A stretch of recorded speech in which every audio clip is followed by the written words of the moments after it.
chance to hear it, so let her tell it. People on the streets say Sabrina speaks.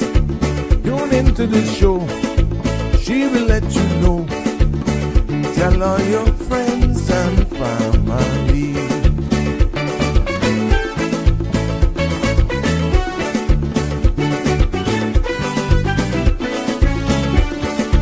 Real talk is no joke.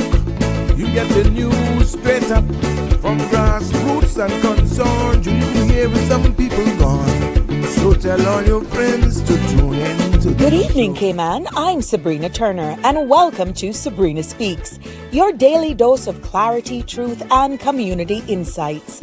Every weekday from 5 to 6:30 p.m., we're tackling the issues that affect you, from national headlines to grassroots concerns.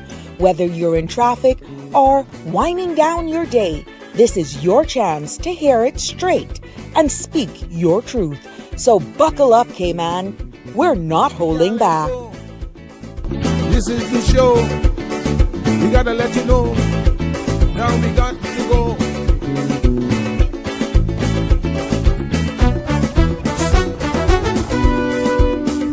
And now here's Sabrina.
Good evening, ma'am. Can't hear you. Hello.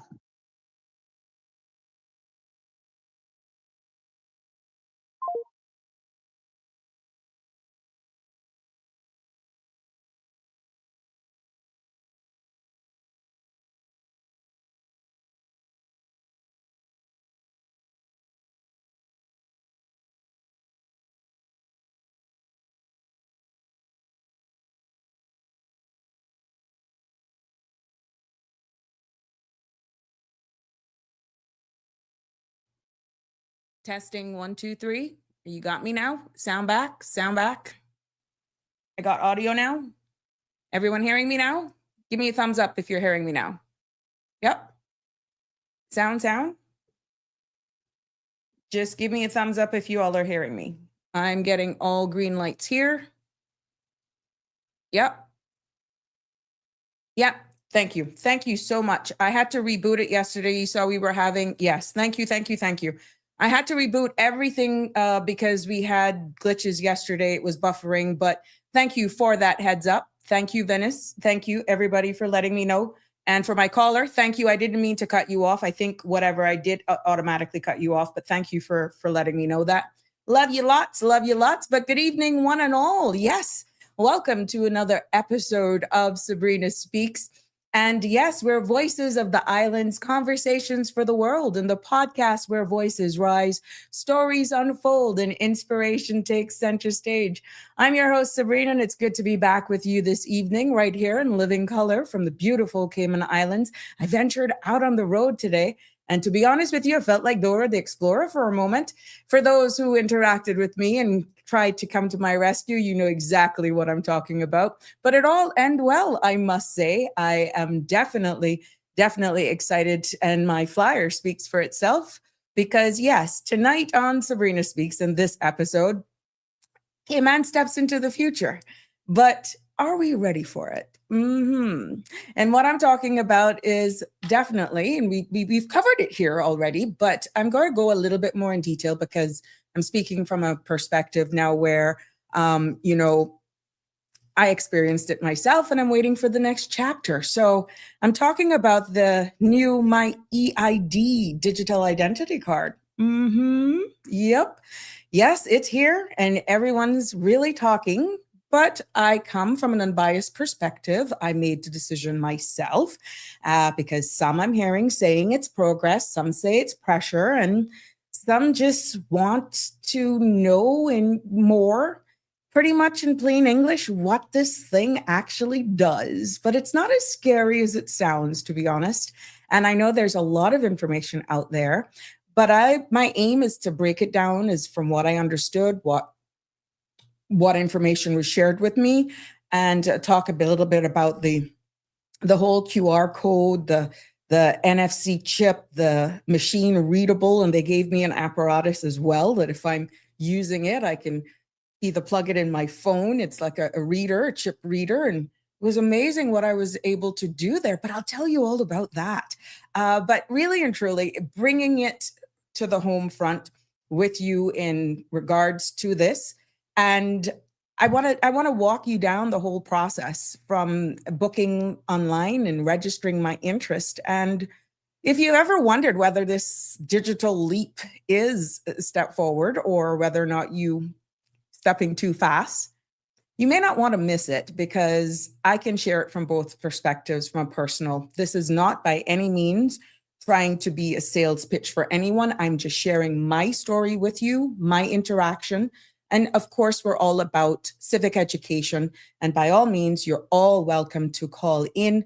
But I'm going to share my experience with you and share with you and impart what knowledge I have based on the information that I got and me stepping into the future as well with our own jurisdiction. But definitely, the content you're about to hear, including any discussions or opinions from myself, guests, and or participants, is intended solely for general informational and entertainment purposes.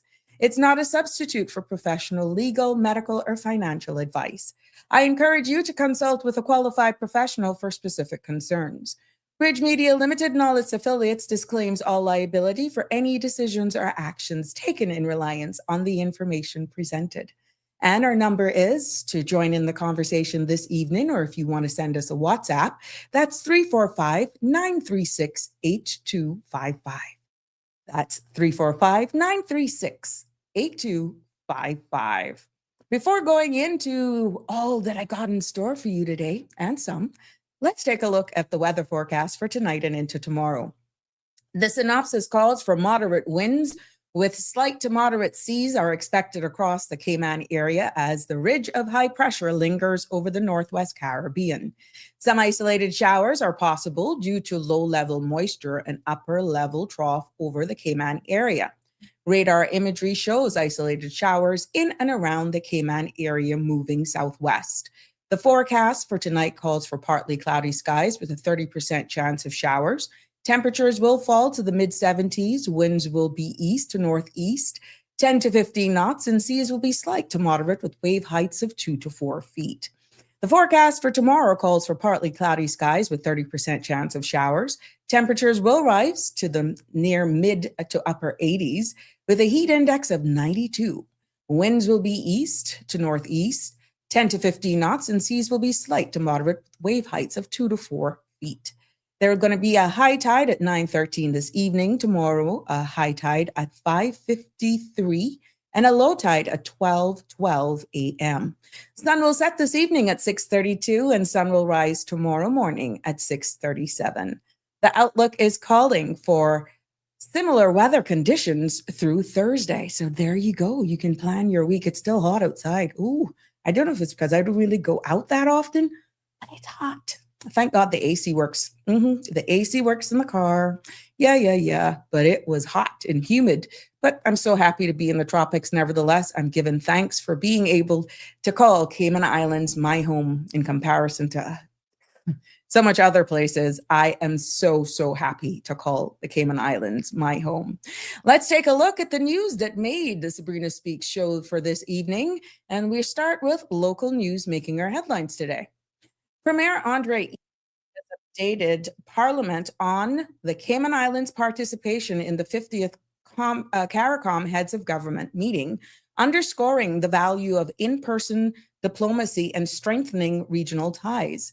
Now, the summit held from the 24th to the 27th of February in St. Kitts and Nevis brought together all 15 member states and 6 associated members with discussions centered on regional security, economic opportunity, and infrastructure resilience, including engagement with the United States Secretary of State, Honorable Marco Rubio. Premier Ebanks noted that being physically present allowed Cayman to hear discourse firsthand and participate directly in conversations on security, illicit trafficking, and shifting geopolitical dynamic issues that directly impact our borders and national responsibility.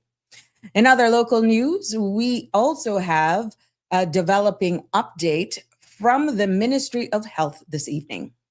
Following concerns raised publicly, a report then reported by CMR officials confirmed that there is no current evidence of an HIV cluster in Cayman Brac. Public Health conducted an immediate review of recent data and says there's no indication of any increase in cases on the island. Monitoring continues, and the ministry is urging the community to rely on verified information and to continue regular testing as part of routine health care. Also, Finance Minister Ralston Anglin is warning of growing public finance crisis as costs for Sinico's home health care program continue to surge. He told Parliament the allowance is increasingly being used for assisted living rather than medical care, because many seniors have nowhere to go after hospital discharge. Anglin says spending has climbed to just over $11 million this year, and adjusted the allowance to match the new minimum wage could add up to $9 million annually.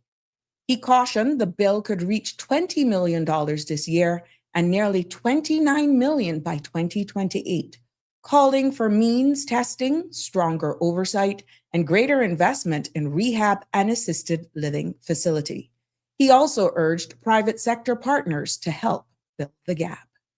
In other local news, 13 Caymanians have officially begun the Customs and Border Control recruit training program, marking the start of their journey in service to our islands. Over the coming months, recruits will train in border security, customs enforcement, immigration procedures, law enforcement fundamentals, ethics, and customer service, preparing them to safeguard our borders and support national security. Minister Honorable Nicholas DaCosta joined senior CBC leadership to welcome the new cohort, extending best wishes as they embark on this important path of service to the Cayman Islands. And in more local news, members of the Cayman Islands Fire Service Extended Leadership Program team joined senior leaders from across the civil service at the 2026 CIG Senior Leadership Conference at the Kempton Seafire. Under the theme, Influence in Action, Leadership that Delivers. The conference focused on how international leadership strengthens accountability, drives alignment, and delivers meaningful results for the Cayman Islands. A highlight was the panel on the accountability advantage, along with an inspiring session from keynote speaker Scott Robley on using international influence to create lasting behavioral change. For the Cayman Islands Fire Service, it was a valuable opportunity to learn, connect, and deepen their commitment to public service. Just take a quick look at the Caribbean Roundup this evening. Caribbean footballers are once again facing major travel hurdles to the United States. Jamaican Premier League club Mount Pleasant has been forced to leave 10 players behind after they were denied U.S. entry visas for their CONCACAF Championship Cup match against the LA Galaxy. The affected group includes several Haitian nationals who officials say are being hit hard by stricter U.S. entry policies. With a depleted squad, Mount Pleasant has had to call up academy players just to field a team. CONCACAF and club officials say the match will proceed as scheduled, even as they work urgently to find a long-term solution. Putting our attentions to Bermuda, Premier David Burt says the world needs Bermuda, highlighting the island's stability among global conflict and economic uncertainty as he opened a Bermuda Risk Summit. And in Barbados and Trinidad are exploring a new tourism and cultural MOU, aiming to deepen regional cooperation and improve airlift and visitor flows. And over in Trinidad and Tobago, Trinidad has been placed under a state of emergency following credible intelligence linking gangs and former detainees to a surge in violent crime. Top 2 stories making international news today. And we're following these breaking developments in the Iran conflict. The Pentagon confirms that about 140 U.S. service members have been wounded since the Iran war began, with intensified strikes continuing. Now, the injuries have occurred over the past several days of intensifying fighting, with officials noting that the true casualty count is significantly higher than earlier public disclosures. Pentagon's updates continue to evolve, and we'll bring you the latest as more information becomes available. Also, Uber has launched a new nationwide feature allowing women riders and women drivers in the United States to match exclusively with each other, an expansion of its women preference program, which the company said is designed to improve comfort and safety on the platform. The rollout follows a successful pilot programs, but comes as Uber faces a class action lawsuit in California, with some drivers urging the policy discriminates against men. Uber says the feature responds directly to feedback from women who want more control over how they ride and earn. And finally, we're following new data showing that Canadian travel to the United States has now fallen for the 13th straight month, according to industry reports. Analysis say Canadians are increasingly choosing destinations outside the United States, with decline driven by shifting travel preferences, cost concerns, and ongoing regional tensions. Tourism experts note that this sustained drop is beginning to impact United States destinations that traditionally rely heavily on Canadian visitors. We will continue to monitor the trends as updated figures are released.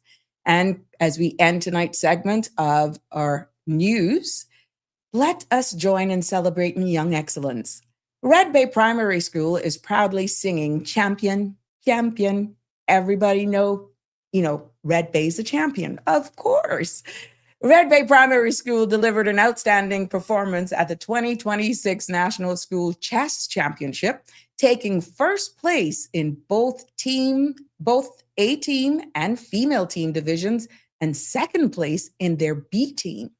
With a record-breaking 61 school teams and 250 players competing, the students not only rose to the challenge, they successfully defended their national title. Huge congratulations to Team Red Bay Primary School for their focus, strategy, and sportsmanship. A true champion's finish to that finish our news segment for today.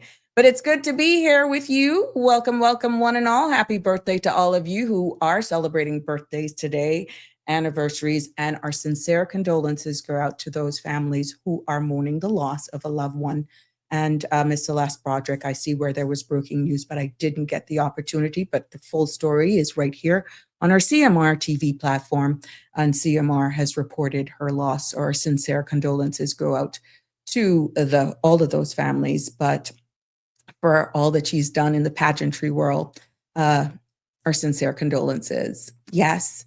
But good evening, Marshall. Let's see who's in the house. It's good to see you here this evening. Thank you for that. We've gotten it sorted out. Yes. Connie Bonnie is in the house. And hi, Miss Joy. Hi, Venice. Yes, it's good to see you all, Damian Henry, as usual. Thank you so much, all of you. Like I said, 345 is the number to call if you want to join in the conversation this evening. And should there be something else that's really pressing, of course, call in 345-936-8255. Some of you have been missing in action. I want you to call in today. And I'm hoping everything is going out well. Well wishes to Aliano. I'm hoping that he's continuing to get well. And to my friend Jimbo as well. I'm hoping you're continuing your road to recovery and all is going well with you. Michelle, I'm still, it's an update. It almost feels like roll call. Michelle is still holding on. She's still overseas with her husband. They're in Tampa receiving treatment. So again, because we're all one family here on the Sabrina Speaks platform, I got to keep you up to date. Donnie's in the house. I hope you're doing well. And Lavana, I hope you are as well. Yes. But tonight, for those of you just joining us, we're stepping into the digital future. And guess what? I stepped into it today as well. Yep, I'm talking. I got my, my EID today. Yeah, there we go. I got it today. Yep. It was a real good experience, I must say. And first of all, let me take this opportunity to publicly congratulate Mr. Ian Tibbetts for he and his team down there for really just trying to get this out, to get it out there. And oops, they hung up. Mr. Ian Tibbetts and his crew out there, congratulations to you and your team, but kudos go out to Mr. Tyler Christian. Oh my goodness, what a professional young man. Such a calm, professional young man who assisted me today. He was calm because, some of us are just digitally challenged. It is what it is. But let me tell you something. The young man took his time. He was very professional. He let me go through everything. We took the picture and all. And please note that for those of you who are planning or thinking about it, your ears need to be visible. But all of this, what did I got going on here? Oh, that was drama. But anyhow, I digressed. But I must say, going back to Tyler and all the persons that I've interacted with, I must say up to getting the document, the card, which for the record, I had an opportunity whether or not you displace, from what I understood, this card is good for 5 years and it's going to be renewed at 5 years. It has a chip so you can do the tap with it as well. And you have an option as to whether or not you displace on this card's feature, like a driver's license, your physical address, that's an option or not. Or you can put your mailing address. And in 5 years, pretty much you could change addresses. So I made the decision to opt out, but it is a choice. It's your personal preference. And I must say that he was able to do my signature and all that on a little pad. And I was able to put in some security information as well. Bottom line is, I just want to say thank you to everyone. From the time I registered my interest to receiving a confirmation that my interest was registered, I got the email and waited for them to send back a confirmation email for me to book my appointment to pick up my card. That was the only little snag, save for, I couldn't remember which particular location, but hold on, we can hold on to that. Anyhow, the link that they sent for me to book the appointment was broken. And I had to call their help desk, which I guess they're being flooded with a number of calls, and it's understanding. But when I did get through, I did not get the young lady's name, but she too was very, very responsive, very calm, very understanding. And at the end of the day, I guess she realized something was going on anyhow behind the scenes.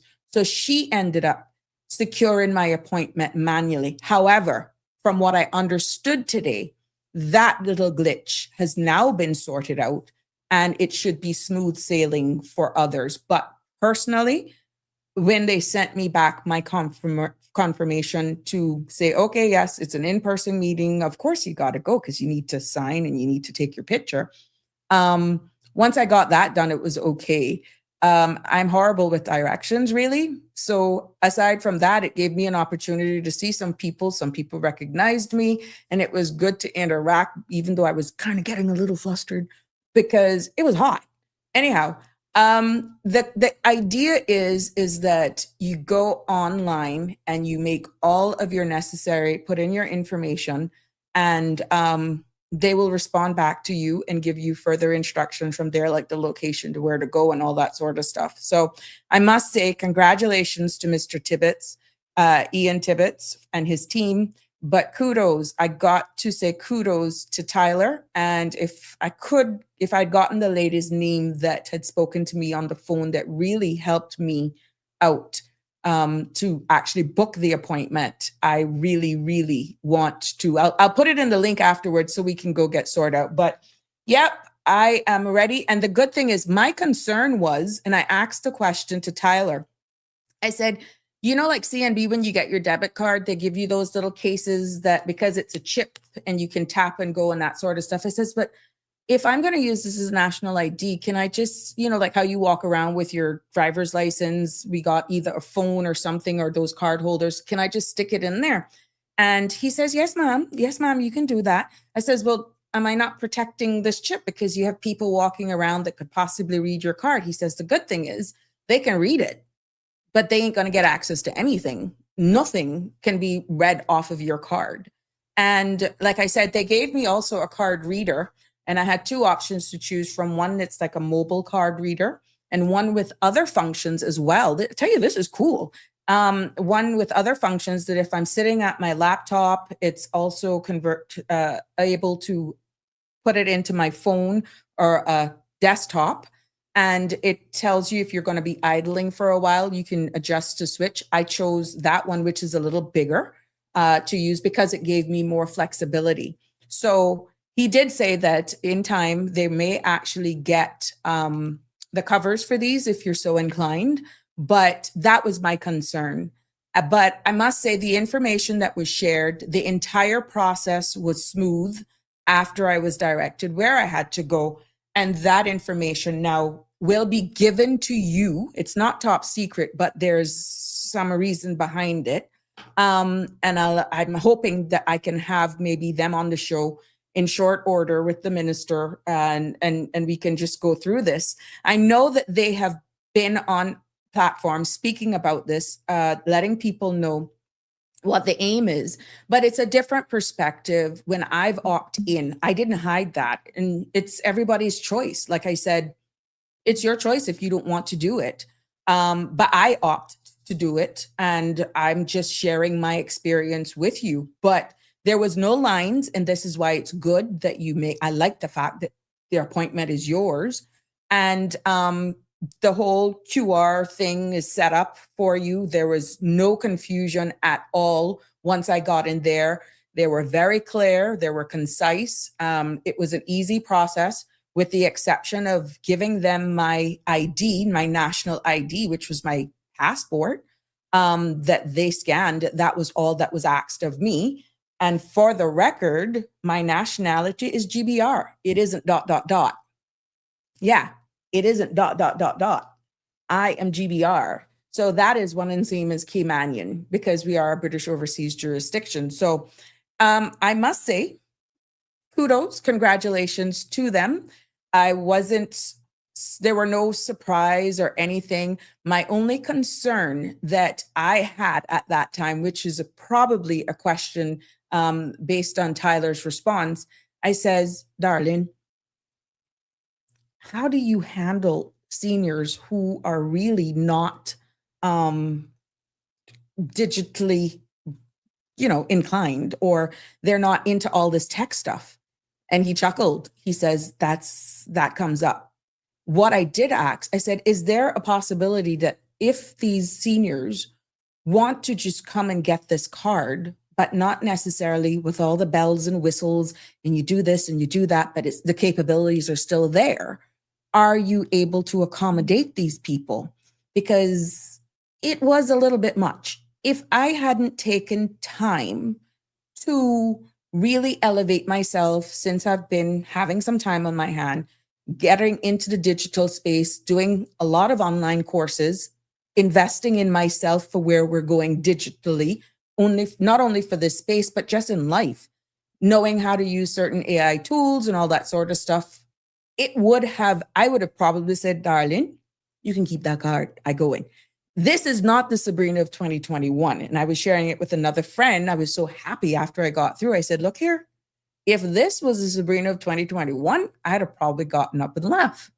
Only because it was a lot of information, but because it was digitally. They were using some acronyms that I wasn't too OTP. That is a security code that comes through similar for your online banking.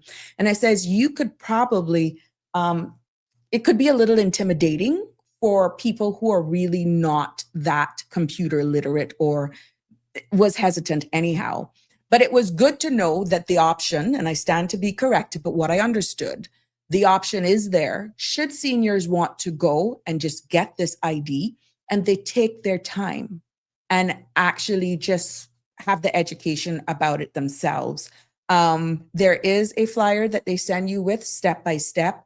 And again, a lot of our seniors are actually on WhatsApp and doing stuff like that. So if there's links that they can go to and their children or grandchildren can actually help them and do read up on it. But there is a paper flyer that they gave me as well to help me because I told Tyler, I says, yeah, I hear what you're saying. She's activated and everything, but I can still sit on my couch after the show and I'm going to go through this myself.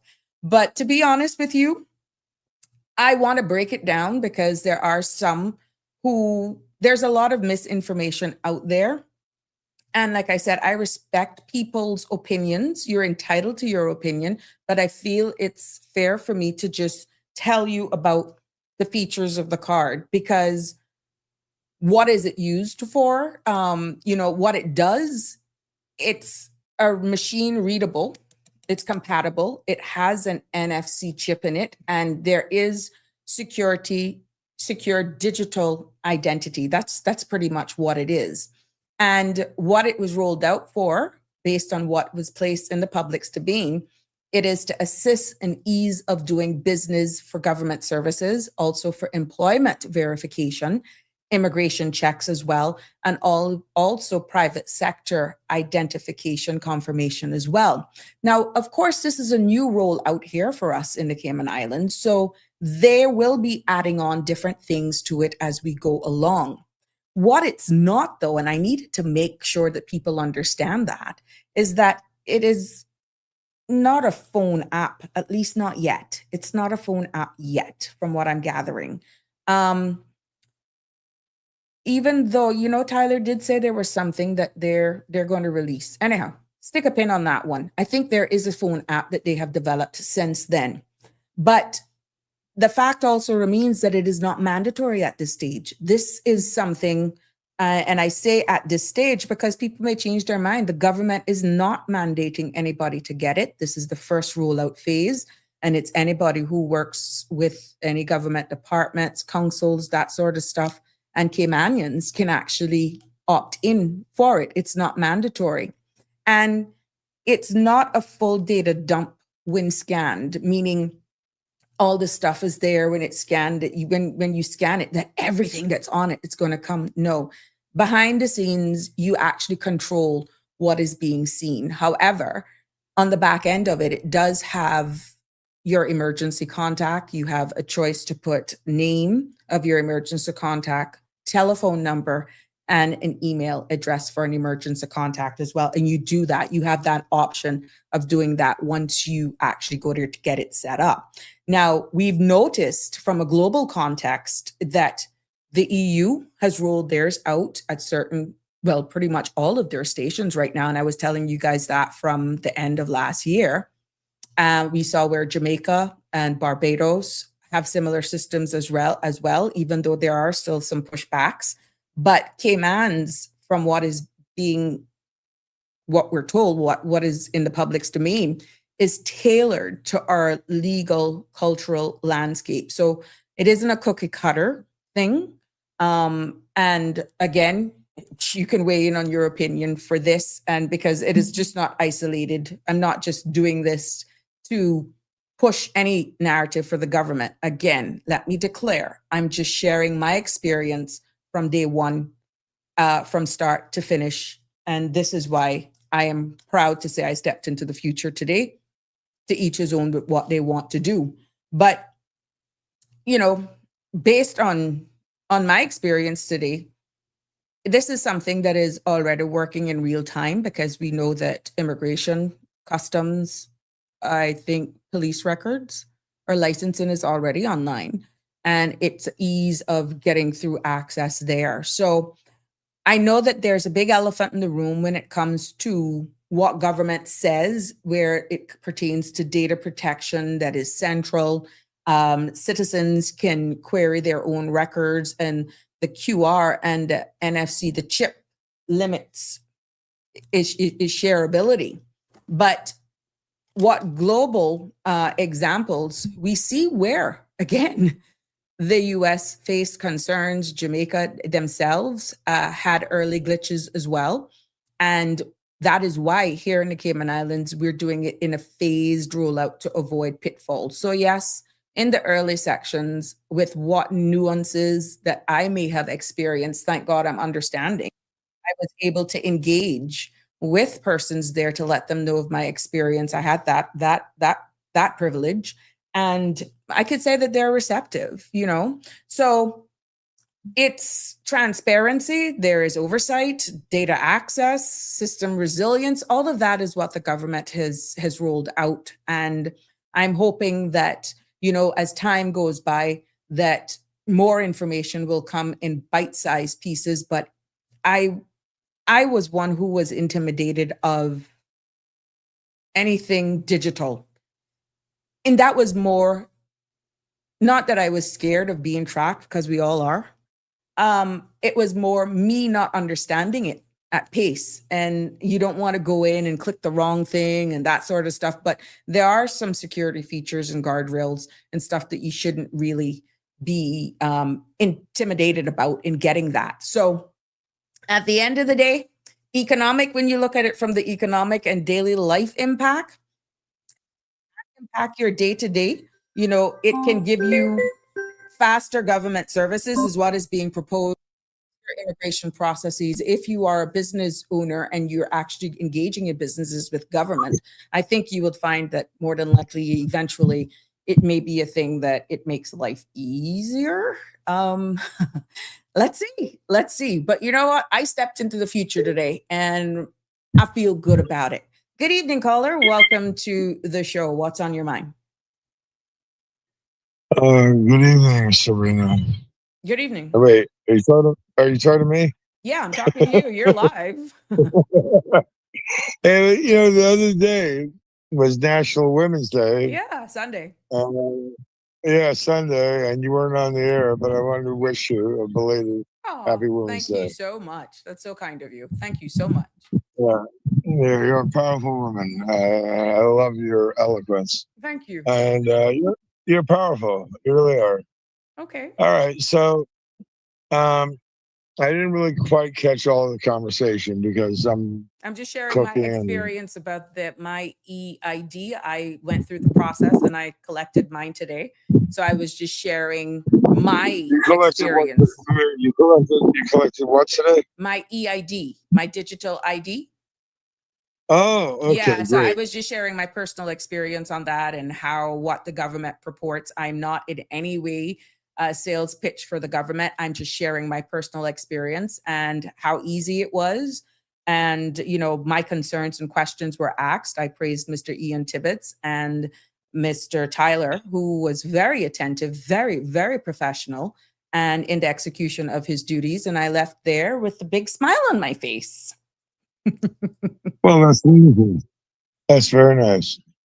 Well, that has not been my experience with Cayman government. I was born here in 1961. Mm-hmm. In 1965, I went to New York. Well, my parents took me to New York City. Mm-hmm.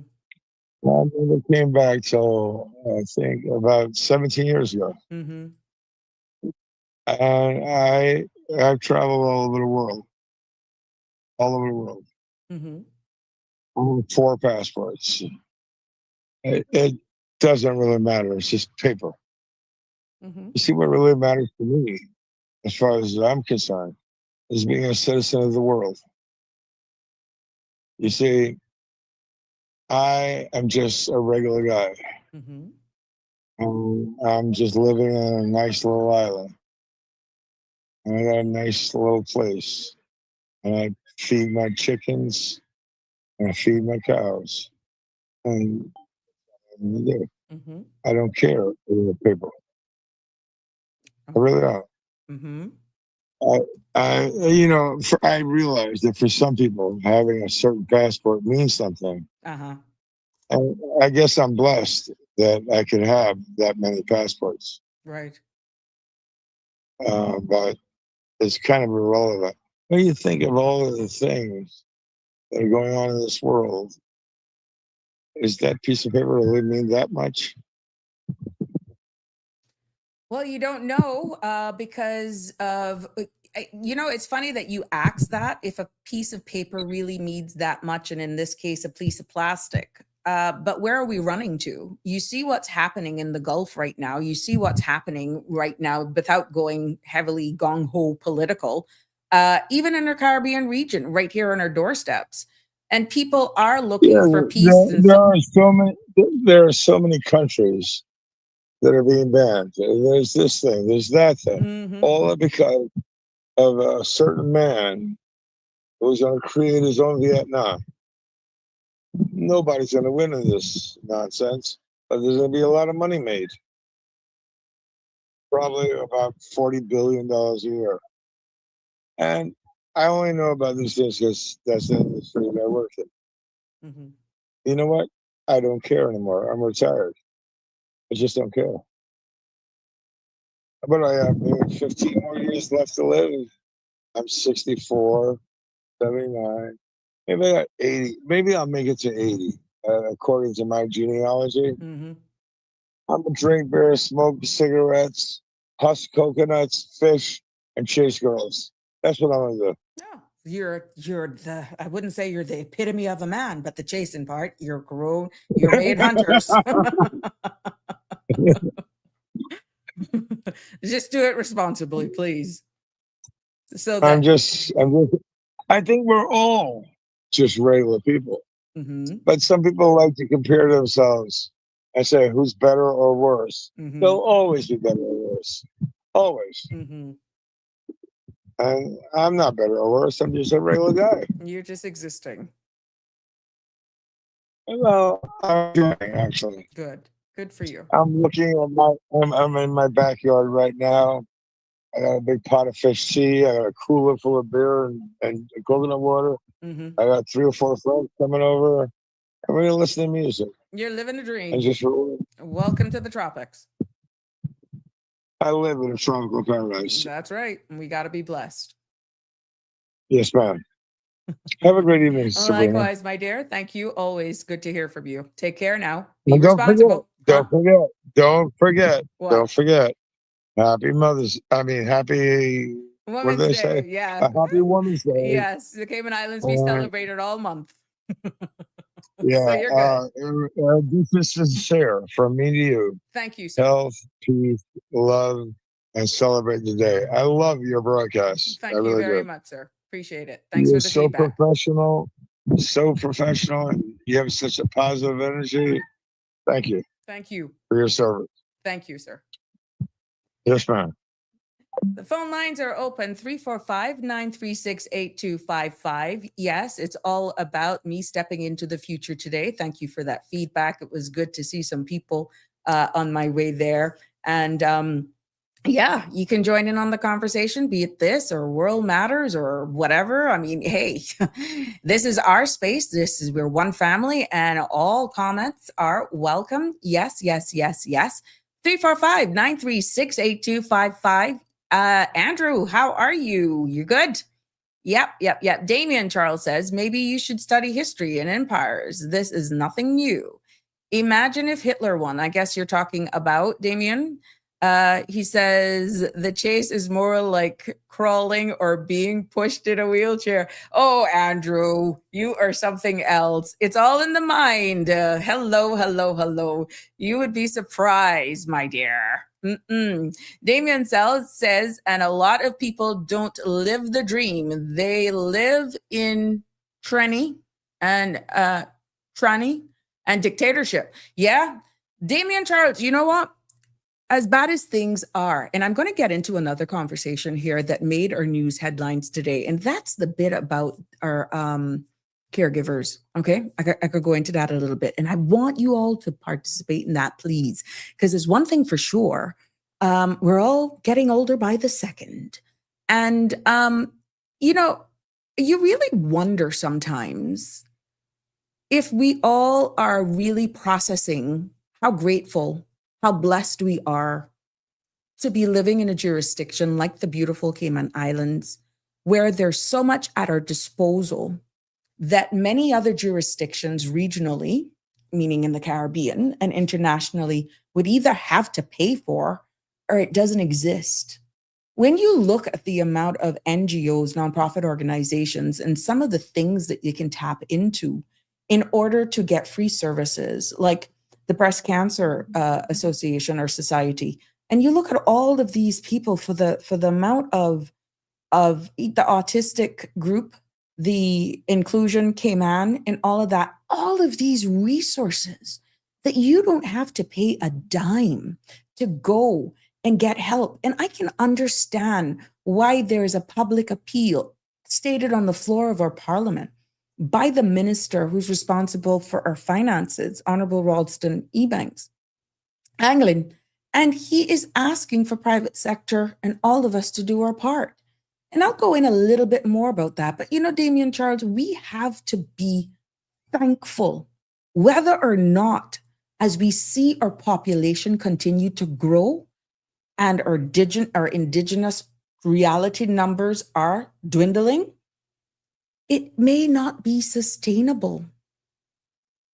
That's the harsh reality. So we still have a lot to be thankful for. But reality, when you hear certain statements are being made, they're coming home to roost. Live happy. So sad to hear the passing of Miss Broderick.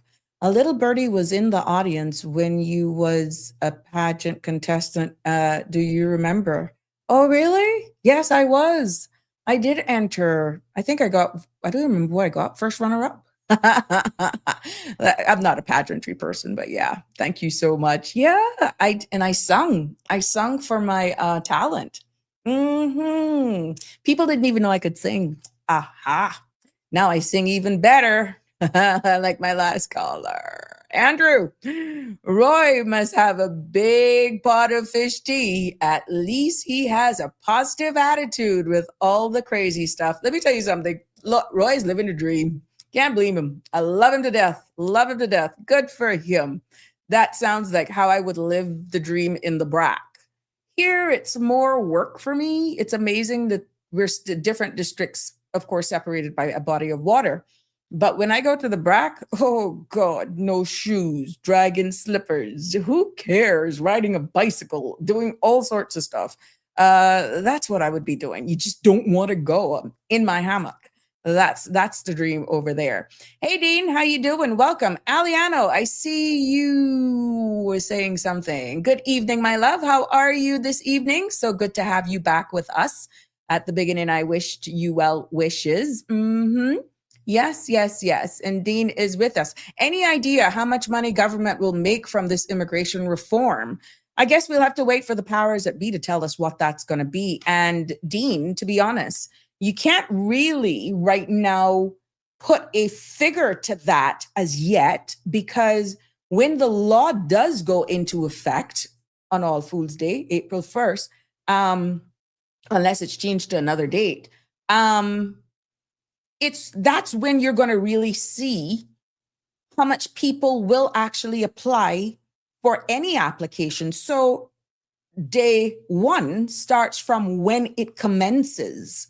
You can't actually count all of the people who have already started their term limit now into how much money they're going to make from this reform. You will not actually see that until after the law commences. You get what I'm saying? Because until it starts, all the revenue right now that's being made is under the current law. And remember, a lot of these people were grandfathered in, meaning they're going to be dealt with under the old law. But it would be interesting to see how whatever revenue is made after and whenever it goes into effect, how those numbers are going to be used, because it wouldn't be a true reflection if they're really being dealt with under the old system. So remember, the qualification time for persons, let's say, let's use status at random on the grounds of marriage. They're saying 20 years. How many people are going to apply for it? How many people? And so it's going to be interesting exactly what those numbers will be. But just a starting point, you can't really start counting until the law comes into effect, Dean. So we'll have to watch the numbers, or Minister of Finance should be able to do that. And of course, Mr. Jefferson as well. It'll be interesting. Got to keep our eyes on that. And that could also impact work permits. Dean, so let's see. Let's do a reset at 1st April right now, or whenever it takes effect. Damian Charles, yes, because I've lived and seen what happens in certain countries and the reality. Okay, thank you for sharing that with us, my love. You are right. My mother says it's high time now that people stop running from country to country. It's time. It's the same everywhere. For true, it ain't nowhere to go. We are so blessed. You look at the cleanliness of our roads. I heard that they were actually debating the pilot program now of rolling out those receptacles island-wide. When I took office in 2021, the pilot was already there. The area that they were doing their testing on was already chosen from before me. I just said, look, this is long overdue. This is being talked about from 2013. For God's sakes, Mr. Sims, just get it out. Now it looks as though they're doing another pilot now, I guess, to get cost implications, which should be already on file. Anyhow, what it would cost to run it all over the island. Why you need a pilot, I don't know. But what I'm saying is the information was already there based on the sampling that was in all the data that was collected from when it rolled out in 2022 or 2023, 2022. So I'm happy to see that. But when you look at the cleanliness of our streets, when you look at the even healthcare or infrastructure of our roads, you look at our health, I said healthcare, health facilities, and accessing to public health services. You have NGOs, nonprofit organizations right here. And even so, what government takes on to pay for people with accessing healthcare, helping them with their utilities and food and all of that sort of stuff. Let me tell you something. We need to stop complaining. And we need to really take a reality check that we're not like we're paying into a social security fund. We're not paying anything, even though they says we're not paying tax directly, but indirectly is just as bad. But what I'm saying is there is no separate pool outside private pensions and government funds that we have to tap into so that we can either age with dignity, or when and if there is a shortfall from income and revenue, which we know is tourism, financial sector. We want to try to look at other tourism industries for bringing in a revenue. Outside of that, who you think is paying the bill? Government. So when I get into this other section and certain statements are being made, that's profound what is being said. And it's not to say that we don't have a responsibility to take care of our people, but food for thought. And I would welcome some feedback on this. Should it be 100% borne on the government? Really? Or should it be shared responsibility when it comes to dealing with our seniors, and especially some of the cases that we know are really existing? Yeah. What's your thoughts on that? Andrew says, how much money does government make from work permits, permanent residence, and status grants last year? I'd have to dig that up. I don't want to quote sources, but I know it's a huge amount. And we know for sure that the numbers will continue to climb with 1GT coming on, with the hotel in the front of Marin's Plaza. I'm just time stamping myself. Next there by Grand Ole House. No, the Wharf. And then there's another complex, I think, up at Beach Bay that's coming on board. And you still have other services that are not big names that are opening up every day. And we still see small mom and pop stores. We see where the Department of Commerce and Investment have rolled out for their micro and small business incentives again. That is creating an environment for innovators, for entrepreneurs, that sort of stuff, by relaxing the trade and business fees based on your income as you declare. And for the record, I shared a little bit on that in Open Mic Friday. And if you know that you have taken advantage of this government incentive programs, I want you to pay close attention to the email that you received, because you need to be declaring whether or not you're making over the amounts that is stated there if you declared as a micro business or a small business.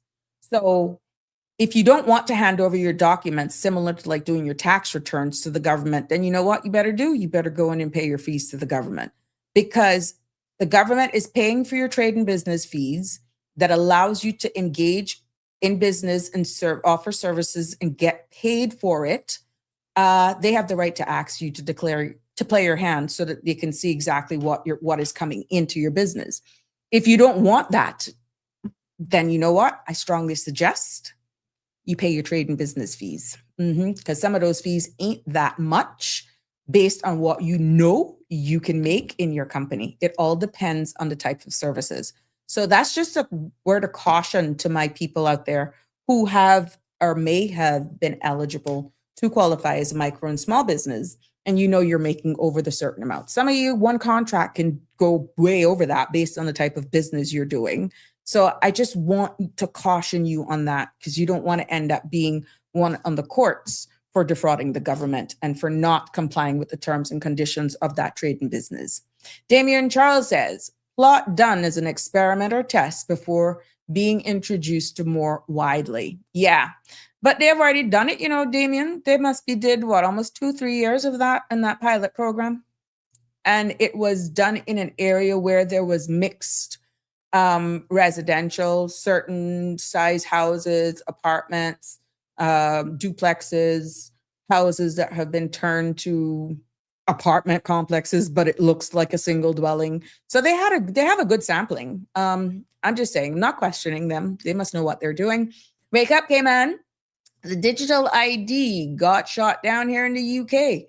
Yeah, but I tell you what, tell the truth. They making a life living hard. I live in hell with certain things. I've seen the flip side of that. But isn't it a case where it's optional as well? Wake up, Cayman. Please tell me whether or not it is an opt-in still. I don't think it's completely gone away. They're just coming around a different way. I think eventually it's still going to be there. Andrew said, the more people here generates more revenue for government. The economy benefits. I get that. However, we have to balance the scale carefully. And we have rapid retired aging population over 60. Now, the STEP survey tells that, Andrew. We have an aging society, and with births of our own on the decline, that in itself says a lot. So yeah, who's going to pay for that? And we realized that because we came in on the 8 ball when it came to people paying into a pension scheme, we had persons who were retiring civil servants, retiring teachers and all that sort of stuff, that they barely, before the uplift the other day, were getting, some of them not even $300. And they were retired. They were aged out of the system. So yeah, a lot of these persons, and remember that if you are working in private sector, even today, Andrew, once you reach that retirement age and you start tapping out and you tap out and you take your amounts, once it's done. Meaning, once they have finished paid you out your pension, let's say you're not able to work or the systems don't even want to employ you because of your age and you get sick, you're going to end up on Cineco. You're going to end up on the government's insurance because we realize that the cost in healthcare continues to increase. And all it takes, and I can remember Nikki Hill saying this on Sandra's show, and she said it more than once here, it only takes one medical issue to bankrupt people. One test, one treatment medication can actually bankrupt somebody. So yeah, it is a balancing act. It's almost like standing on a balancing beam. Good evening, Andre. It's good to have you here. Damien says, your bank should provide a letter of how much you made and not need to show bank statements. For what though, Damien? Oh, for your for the declaration. Damien, you see, now I tell you, the government gave you somewhat a free ride. They actually make the rules. If you feel that's too invasive, pay the fee. Trust me, that's all I'm going to say. Pay the fee. And no, I don't know anything, but what I'm saying is, as we see the economy possibly constricts, becomes more tight, where revenue may slow down, we got to be aware of what's happening geopolitically. We're already hearing the cost of healthcare. We're already hearing what the Minister of Finance is giving a caution to one particular sector of people. Trust me, we ask about accountability from the civil servants.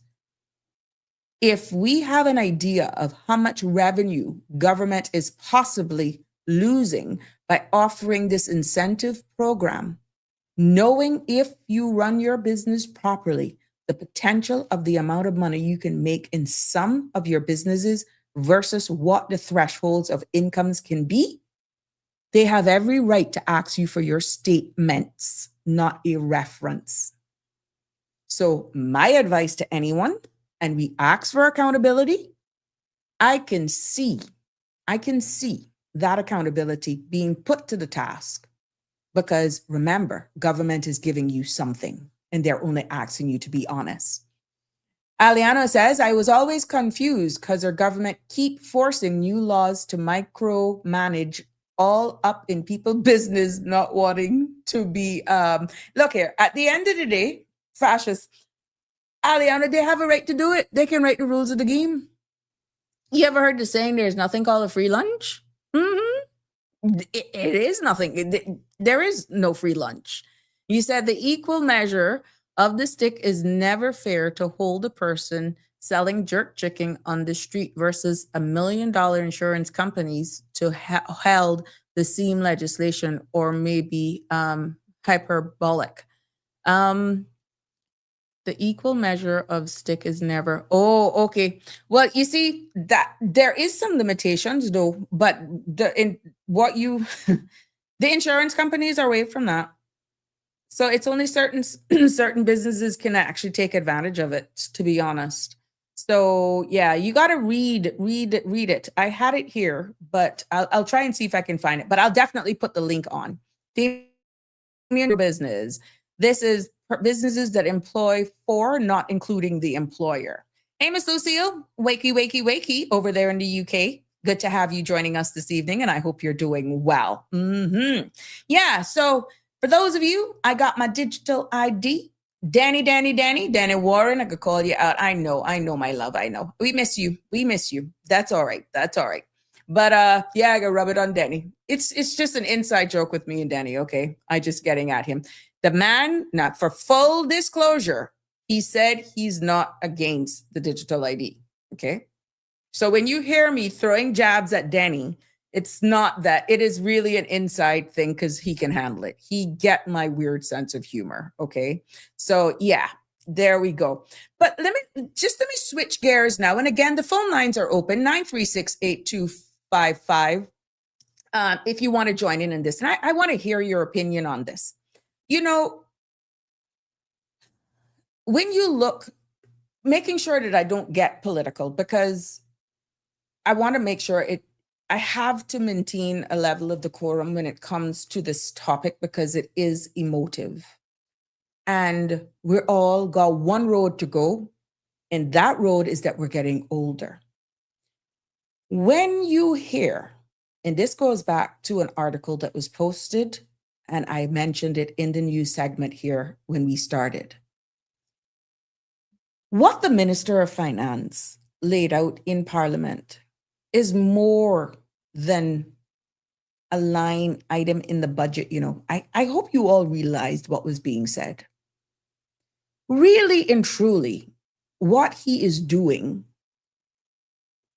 is really actually highlighting, signaling a warning about where this country financially is heading if we don't rethink how we care for our seniors. You hear me?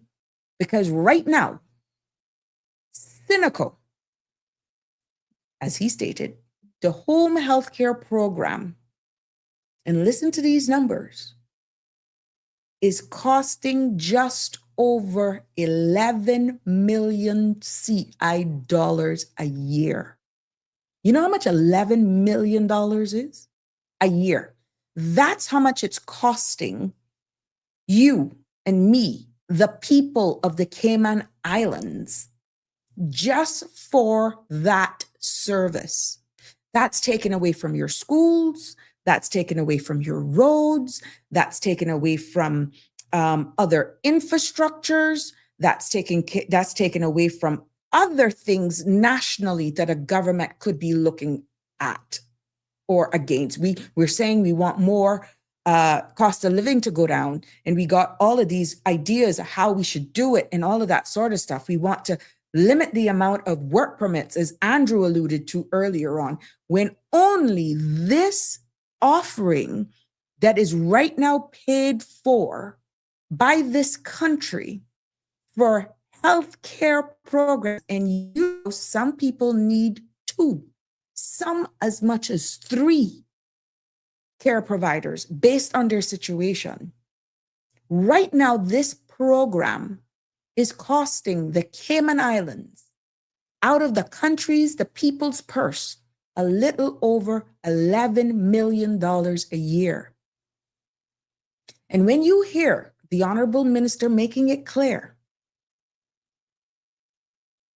that this allowance is no longer being used mainly for medical recovery, that is saying, look, it's being extended. It's becoming what it really is, assisted living. And it was never intended for that. And the reason that he pointed it out is that he has observed, based on the cases, that too many seniors they have nowhere to go. They're not sick enough to remain in hospital. They're not well enough to go home, and we lack that interim environment, not social housing. Please do mix up the two. You're not sick enough to remain in the hospital, but you're not well enough to go home, and there's a middle gap before you go home. And then you will have some cases where the home surroundings is not conducive, is not fixed up a way or in any condition that probably you may never be able to go in or to go home, to be back on your own, right? So what it started off to is not what it has actually become. And it's more taken on the identity of assisted living finances. And what is being said, that if the allowance is adjusted to match he's had to do that to match the minimum wage because some of these people are also under a separate bucket getting funds from government as well. So they're not only getting, you see where it's going around in a circle? They're getting assistance to possibly pay for utilities, food, and just to survive. And then they find themselves may need someone to assist them. But when he actually quoted some other numbers that if the allowances are adjusted to match the minimum wage, which is now the national minimum wage, the program alone could grow by another $9 million every year. That's $20 million a year. Because remember, you can't pay some of these caregivers below the national minimum wage. And if government has to do the difference, and this was a concern with certain districts throughout our 3 Cayman Islands, that their only income is government assistance, and how the impact of this national minimum wage would even impact those persons. So we now have a case where it's going to climb just because of the national minimum wage to $20 million a year. And when you actually look forward into the future, where this cost could end up by 2028, 2029, $20 million to $24 million next year. And that's $29 million is forecasted by 2028. That is still in this administration's tenure. Remember, elections not till 2029.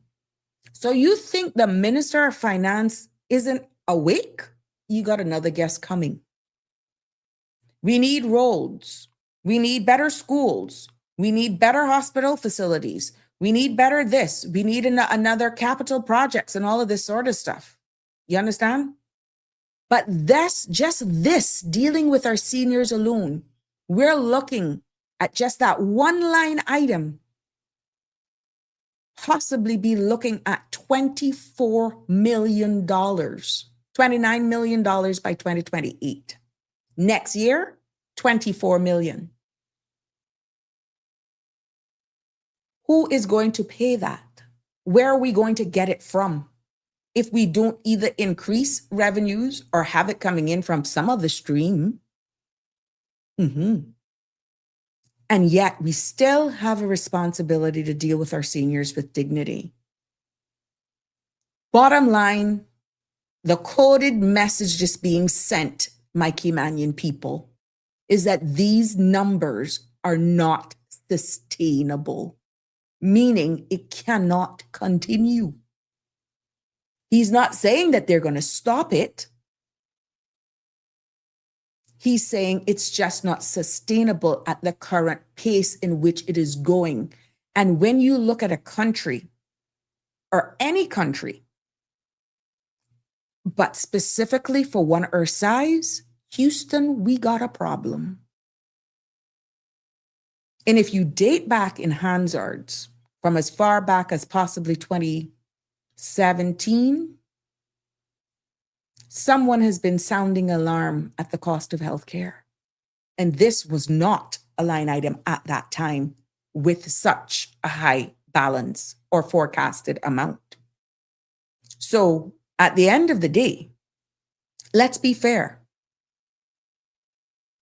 The program has protected our people. I got to be honest, which is why I say as a jurisdiction, we are a blessed jurisdiction because it has protected our people who would have been left behind. It has allowed our seniors to actually live with dignity and to also recover with dignity. And it has also supported families who genuinely just cannot afford to pay, but yet they need the care. And it also shows And it reflects Cayman's values and compassions and community. But at the end of the day, it's coming home to roost. But in all fairness, that is really something we should all be proud of.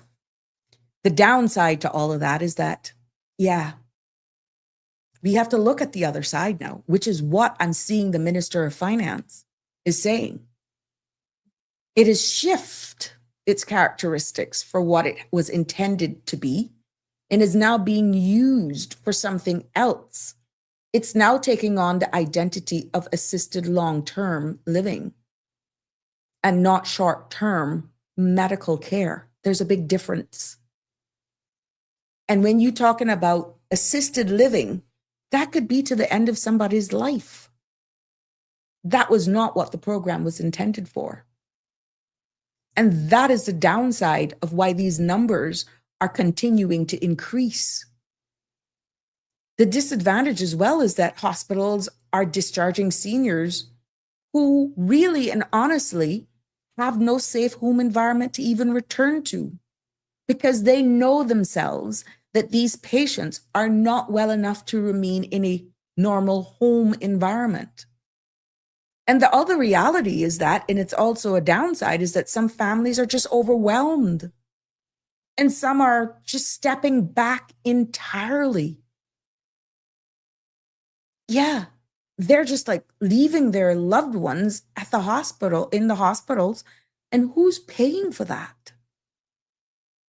And the cost curve, the whole of this is rising faster than the country's revenue base. That, my friends, is only in healthcare. Yeah. This, my friends, is not about blame. It's simply about true reality of what we're facing here. Yeah. Let me get to some of the comments here. Damien says, offshore bank and hedge funds fees can increase by 1%. Offshore bank and hedge fund fees can increase by 1%. That's a statement, or are you telling us? Aliano, Miss Sabrina, it's a very common issue of living in Cayman. The rich doing what live rich and the poor people suffering, but we keep voting for our oppression. Aliano, you something else, you know. One thing with you keep them entertained and you're actually getting better. It takes you off of your situation. But it's very true what you're saying. I don't think anybody can disagree with you to a degree, honestly. Yep. We on Lock Nation under one ambassador, under what president? Start independent. Okay. Andrew says, whoa, the figures outgoing versus the incoming are alarming. We need to look at some serious cost savings and new revenue earning streams without introducing any taxes. Andrew, now you tell me how you could do that. They tried. Remember? The licensing fees is just one. Some of these same immigration fees are two. Some of the big, for the financial industry as well, fees have gone up, which we have heard people in the financial industry that says they were long overdue. I'm not from the industry, so I can't speak about it. So I take the feedback. But what I'm saying is, with the portability of people and the ability to also work from anywhere in the world and still do business here without having to pay, let's say, pension, medical, set up a bricks and mortar office, unless you're doing it for tax purposes. Some of these businesses don't necessarily have to do business here physically to create job openings as well. They're portable. And they could have persons working here for a Cayman-based business as well. So the taxes and stuff will be, if we continue to create an environment, which is why it is imperative that when our Minister of Financial Services, the Honorable Premier, speaks, he has to come with a level of where it's not heavily private sector, the corporate side, because when you speak, sometimes you miss the little man And there's a trickle-down effect of certain things in order to keep the scales balanced. And when you look at the financial services, and yes, some of the revenues and fees that have been increased, that is being imposed, that's actually helping for us to assist paying some of these bills. But if it is not being conveyed, communicated, so that every person would understand that we're all interlinked some way, somehow, it could be missed by the little man who is doing a pop-up shop, from the micro and small businesses. We all play a critical role in a country's bottom line. And it is said that who contributes most to a national income are really small businesses. Good evening, caller. Welcome to Sabrina Speaks. What's on your mind? Good evening, Auntie Sabrina. How are you? Hello, Alfred. How are you? I'm all right. Can you hear me loud and clear? Loud and clear, like Bell South. Okay. I have a question for you and to the audience. Go ahead. And you know me, you know my role, right? What's wrong? What would be so wrong if Cayman introduced taxation? Just a word Direct that people taxation. cringe. Well, people will say we got it already. It's just indirect. We're not calling it what it is. Maybe the indirect statement made but on the floor of Parliament is that we're on that road. What I'm saying is, caller, this is real, and that's only the healthcare industry. We're not looking at the DFA and how much funds it's taken to fund that as well. You understand what I'm saying? But healthcare continues. If introducing taxation, I'm just going there, that's a wider discussion. And you have to fill the space with the pros and the cons and just bring the facts out. It's hard to actually introduce it now for a jurisdiction that has lived all along to say, look, we're not to pay taxes at all. So I don't know. That's a wider discussion. Yeah, but I don't have an opinion. The thing about the gravy train, yeah, but the thing about the gravy train is that the train eventually runs out of gravy at some point. And that is exactly what he's signaling. Right. So my question, I guess, would be, right? Given that,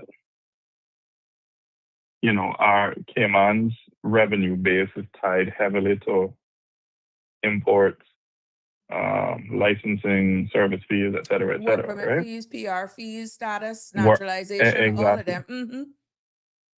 Yep. Right. Wouldn't it be what's the word I'm looking for? Wouldn't a modest, well-designed tax system spread the burden more transparently and, depending on how it's structured, more fairly, and relying so heavily on things like duties and fees that get baked into the everyday cost of living here at Cayman? Well, like I said, the first step, my friend, is to start the conversation and come with it full circle, where you look at other measures in trying to get other revenue sources and the reality. Because what doesn't stop happening is people needing the same healthcare, assisted living, needing referrals for overseas, insurance being exhausted. That, my love, don't stop until we try to get it right. And the whistle, the alarm that's being sounded right now is not even looking at healthcare in its totality. It's just for those caregivers. So I have a comment, a statement that was made. It ties into what you said. We definitely do not currently pay income tax. And that would be a completely different life for us.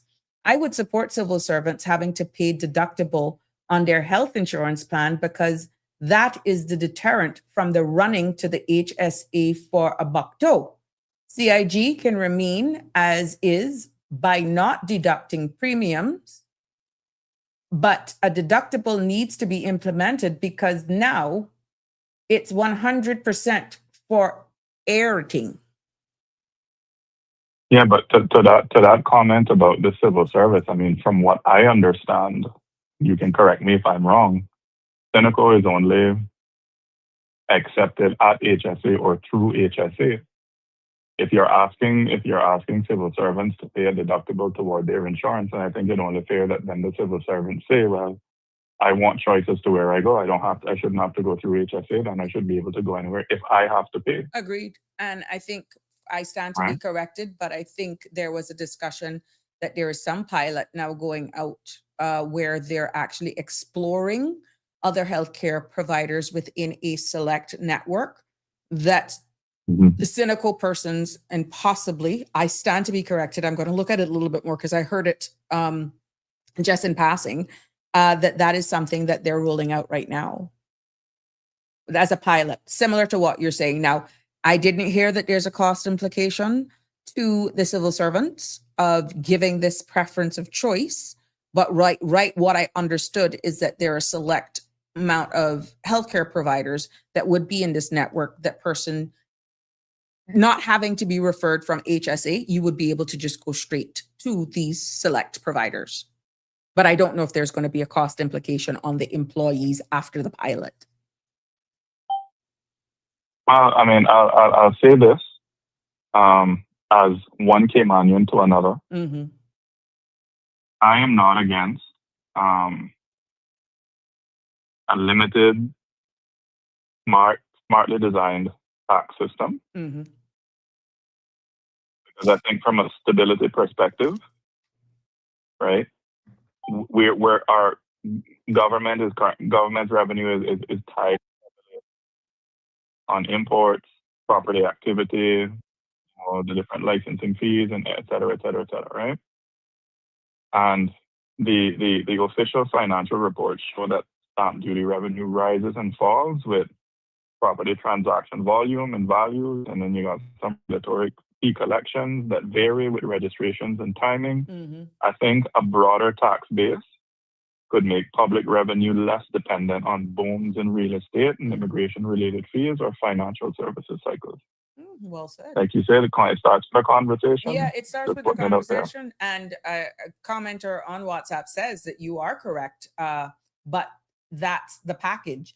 Imagine how much higher the medical bills would be if they had private medical options.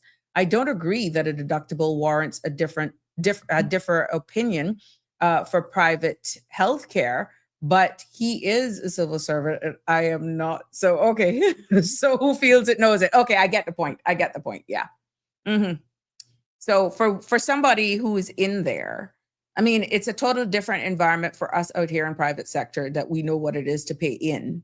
For someone who's never worked in private sector, it may be something, but caller, I agree with you.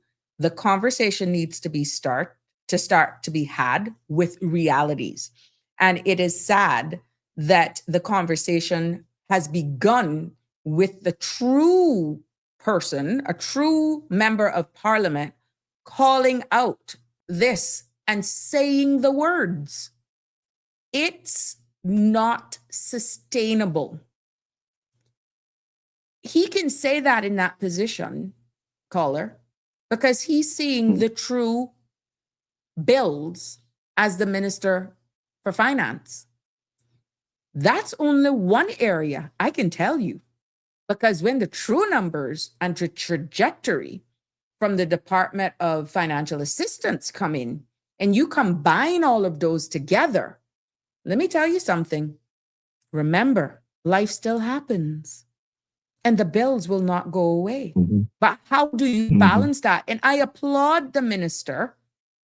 I applaud him for doing it, because the mere fact that he's saying it's not sustainable, some would not say it for fear of not being reelected, because people may actually translate it as saying, so what, he want to stop my health benefits? What he's saying? Mm-hmm. You understand what I'm saying? I am glad in his position, he found the fortitude to say the truth. because not many would say it, even if they see it in their own ministries and say it like that. Bottom line, it's not sustainable. And that's what he's saying. And I applaud him for that because it's the truth. To me, people of civil society would be more understanding if you really come out and speak the truth and you have the real conversation. Caller, you and I are a partner. We're husband and wife. We're living together. And we're like, look, let's have the real conversation with you constantly, you going out every night or every Friday. This is not sustainable because we can't do the addition onto the house and pay for our little Johnny to go to school with you going out every Friday night and living this brunch thing every Sunday. It's not sustainable. That is no different when it comes to running your country. You're going to have to make cuts. Exactly. And then we sit down as two people in that household and have the hard conversation. And guess what happens in our household? What can you do to bring more money in? Exactly. Well, it's true because if you want to maintain, but using your example, if I want to maintain that brunch lifestyle, it's either, well, can you get another job or can you get a higher job or what would you do to bring more money in if you want to sustain that lifestyle? The song came to mind. Gonna make that money. So let me just say this. Using your analogy of hard conversation, right? This is where I think, talking now from a governance perspective, when citizens pay taxes directly, they usually demand more accountability, better spending, better reporting, better value for money. We all hear about that word, value for money, right? And what that can create is a healthier relationship between the public and the government, because people stop seeing government revenue as something that just is magically produced by permits and duties, and they start treating it as their money. And I think that's more a matter of a political culture than hard economics, but I think it's a real benefit in many places. If we just, like the gravy train will run out of gravy. Right. They're gonna crash at some point. Yeah. So I'll leave you with that. I'm for taxation. I'm for a smart, efficient tax system for Caymanians. There we go. Well, the conversation has begun. The conversation. Thank you so much. I'll leave you right there. Yes, always a pleasure to have you joining me. 936-8255. The phone lines are open if you want to weigh in. We had some messages that came in on the social media platform while our caller there, Alfred, was on with us. It says, Dean says, talk about DFA, aka NAU. Do we know how much of these grandfather in Caymanians under this immigration reform will become clients of NAU? A study of the economical status of the economy needs to be done to see where they fit in or make room for them. Dean, you are quite right. You are quite right. Well, one thing for sure I have seen is that our very own, they're almost embarrassed to know that they have to go there. It's one thing with our Caymanians, Dean, that I can attest. Services are there, but the dignity, the environment is not conducive, and they're embarrassed that they may fall in hard times.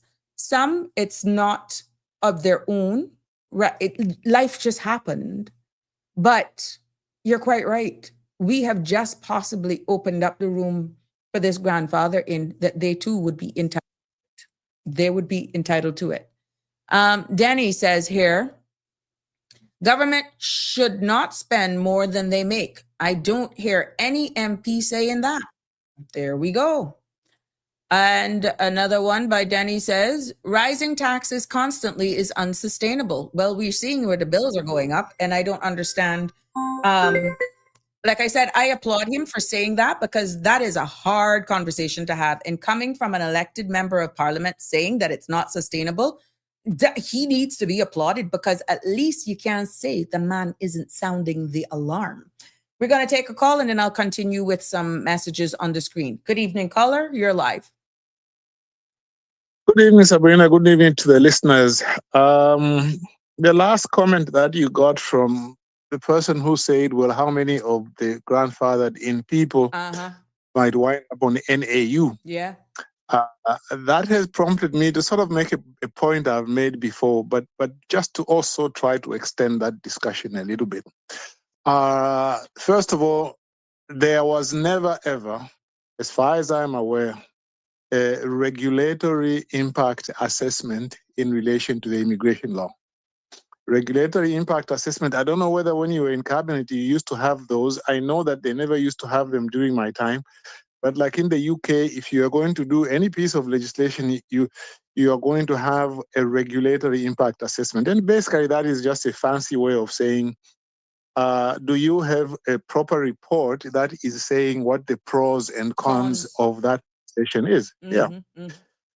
And one of the things that you would do, for example, in relation to this immigration matter is to find out from past experience, the statuses that you've given in the past, how many of those have wound up on NAU, which the other caller, the messenger there was saying.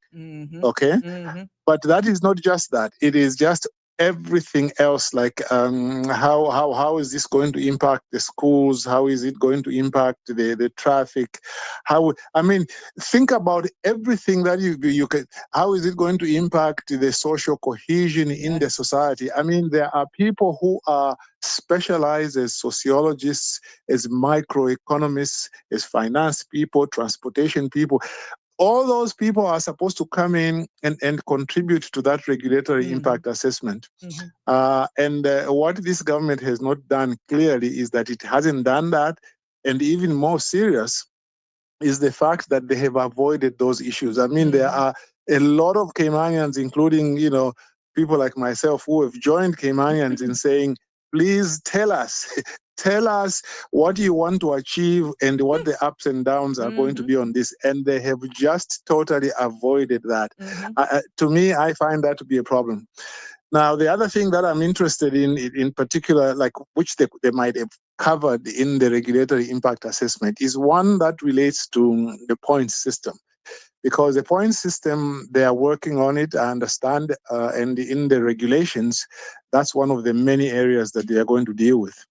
Now, in relation to that, it has always been mentioned, usually mentioned anyway, that the prices of real estate have gone up in Cayman because of the fact that you are required to, or not required, or rather that if you buy a property, you are likely to make more points so that you can make the threshold to get PR.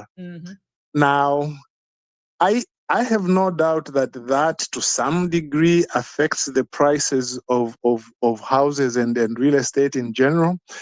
But I have a suspicion, again, because of a lack of a regulatory impact assessment, it's very difficult for anybody to say with any degree of certainty. Correct. But what I can hazard a guess. That's factual. Yeah, because that is people factual. Yeah. do these surveys and they're not telling the truth. Yeah. And to me, I think what influences the price of real estate is more the fact that you can buy land or any property in the Cayman Islands without government approval. Now, and we can learn from what has happened in Hawaii. Hawaii is, of course, part of the United States. Cayman is not. But as far as freedom goes to buy land, Cayman is no different from Hawaii. Anybody from the mainland in the United States can go to Hawaii and buy land. And what has happened in Hawaii is that the local people have been priced out of the market. They are just saying that if you are a young man, a young woman, a young couple leaving school, leaving college, and you want to buy land, you want to buy a house, they are saying they can't afford it. Because anybody from the mainland can come and buy land there. The prices are they've gone through the roof. And that's basically what has happened in the Cayman Islands as well. I think that that is a greater influencer of prices going up rather than, people who are trying to get residency. Because again, I would love a survey which tells me, which says, okay, take a survey of people who have bought land, say, in the first 2 years when they come to Cayman, or the first 5 years, and you ask them, why did you buy a house? Did you buy a house because you are planning to apply for permanent residency, or were you going to buy a house anyway to avoid having to pay rent for so many years without any investment? Now, I imagine there are a lot of people in Cayman who bought houses when they came without any intention really of either staying for 8 or 9 years, but they just bought it to say, look, while I'm here, I will be better off to start building equity in a home so that when I leave, I can sell the house and be able to get some equity rather than leave and having left all the money to the person from whom I was renting. I believe that there's a significant portion of people who buy houses not because of that, because they want to use it with a point system. Now, why am I saying that? I'm saying that because if people are buying houses anyway, even if you were to remove that requirement from PR grants, it is hardly likely to affect the number of people, at least not significantly, those who are buying houses. So if it doesn't significantly affect that number, then it means that you are not likely to have that effect in the market, of prices going down. My suspicion is it is simply because you don't have, as a foreigner, to be a local, to get government approval to buy property. In Bermuda, I understand, which is much smaller than Cayman. In Bermuda, I understand that because of that problem, they created areas where they said, in this area you can't buy land unless you are Bermudan, because they were trying to deal with that problem. So again, I'm not saying that it is wrong to double check the system and see whether that requirement to buy property is affecting the price of land a lot. I think it is affecting to some degree, but I don't think that by removing that it will fundamentally solve the problem of high prices. Now, am I suggesting that government should relook at that policy? I wouldn't even try because that policy is so well entrenched. I don't imagine that there's anybody who can get up now and say, hey, from now on, we are going to be like the British Virgin Islands. You can't have property unless you've got status. I'm not quite sure. But I think in terms of inquiring into that issue, those are the issues they need to inquire into. To what extent really is this requirement of having property, or the people who are buying property in order to get permanent residency? How is it affecting that? I don't think it is. Okay. But the second point I want to touch is about the way in which I think in Cayman, successive governments have failed to maintain the visibility of Caymanians in different areas of society. I think in a previous call, either it's you or maybe Sandra, I mentioned about how it hit me that when I was looking at the video I was watching it live, the opening of the Grand Court, I didn't see Caymanians there. So all the judges were not. You mentioned it here. It was here. I mentioned it. Yeah. Segment.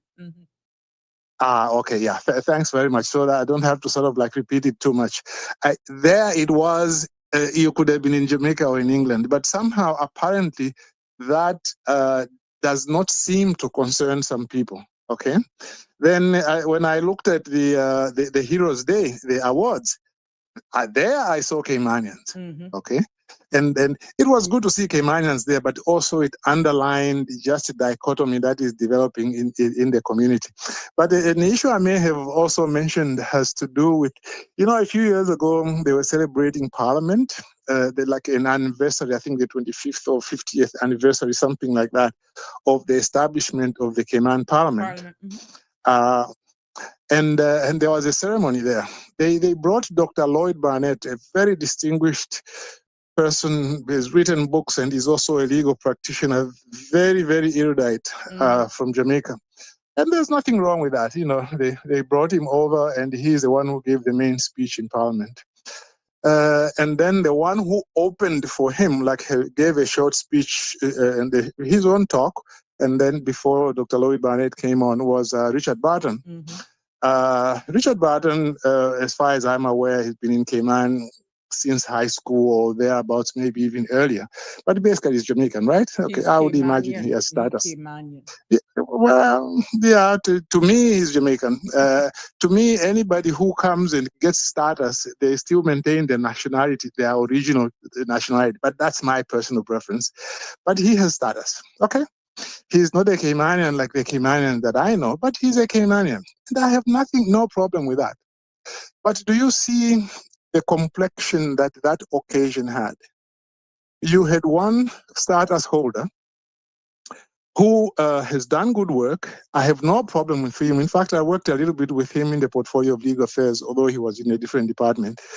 But do you see, basically, you've got somebody who originates from Jamaica originally, and then a Jamaican. They are the two people who spoke on an occasion when you are celebrating the establishment of Parliament in Cayman. Couldn't you get maybe a son, at least one of those two, to be a son or a grandson of, I don't miss your heroes in the Cayman Islands? I get where you're going with that. Exactly. And then, what were the other two significant things that were done there? You had Gloria McField Nixon. She was Master of Ceremonies. I'll say Master of Ceremonies. I don't like the other word, you know. She's Master of Ceremonies. Again, no problem in itself. And then when the ceremony moved outside, you had Matt Brown. Matt Brown is one of the most talented people you will ever find anywhere. If he was in the States, that guy, he would have been a multimillionaire today, hosting the Oscars and, you know, doing those kinds of things. But you see, my problem with that is that the Caymanians were left to do these menial jobs, like to be MC and to do the jokes. But the ones who were celebrating and really giving the speeches were none of your own people. And to me, it hit me straight away. But apparently in Cayman, that doesn't seem to worry most people. And to me, the government has to work on issues like that. You see, when I went to university... Do you think it's because we're just now at a crossroads where we're understanding it? Caller, and I got beat up my people. How do you identify it when you're not even aware? It's only recently people are even tuning in, unless you are someone who really follow up Parliament, understanding the roles. How are they going to be able to identify that? How have you broken that down? Not to throw stones at anybody, but I get exactly what you're saying. You cannot really fault my people if they are only now being truly informed, educated, removing the curtains from the reality. They wouldn't have been able to identify that back in 2023. I think it was when it happened, or 24. Yeah. Well, you see, again, let me emphasize, there's none of those people, of all those four people I've mentioned there. I think there's nobody there who I say should not have been there. But all I'm saying is one of the two people, at least, who were talking to the history of the Parliament, one of those two really should have been a Caymanian, a generational Caymanian, who some name we could recognize. Oh, this is Mr. Benson's grandson, or this is Jim Borden's grandson or son, or this is Merrin's. This is one of the lawyers from the Merrin family. You know, that kind of thing. To me, that's something that you would have had. I'll tell you though what the problem is, and the problem has already been identified.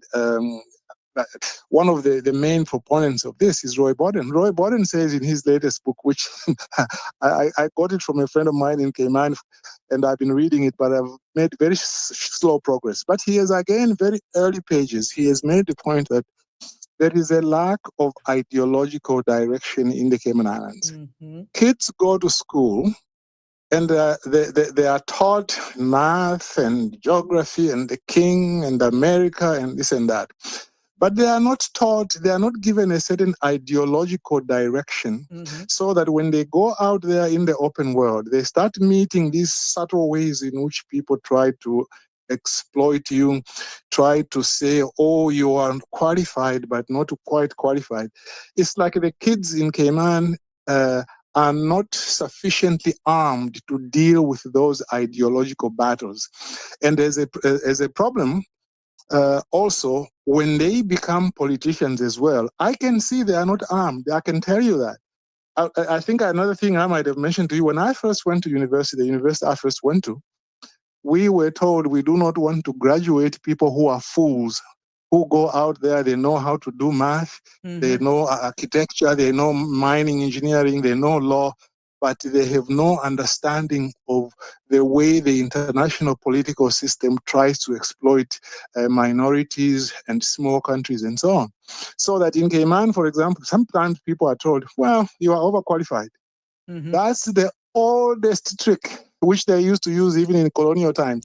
The first lawyer who qualified is being used today. You are overqualified. Or sometimes they will tell you, well, you know, the job in which you are trying to do, you can't really do it properly unless you go and work in England for 4 or 5 years.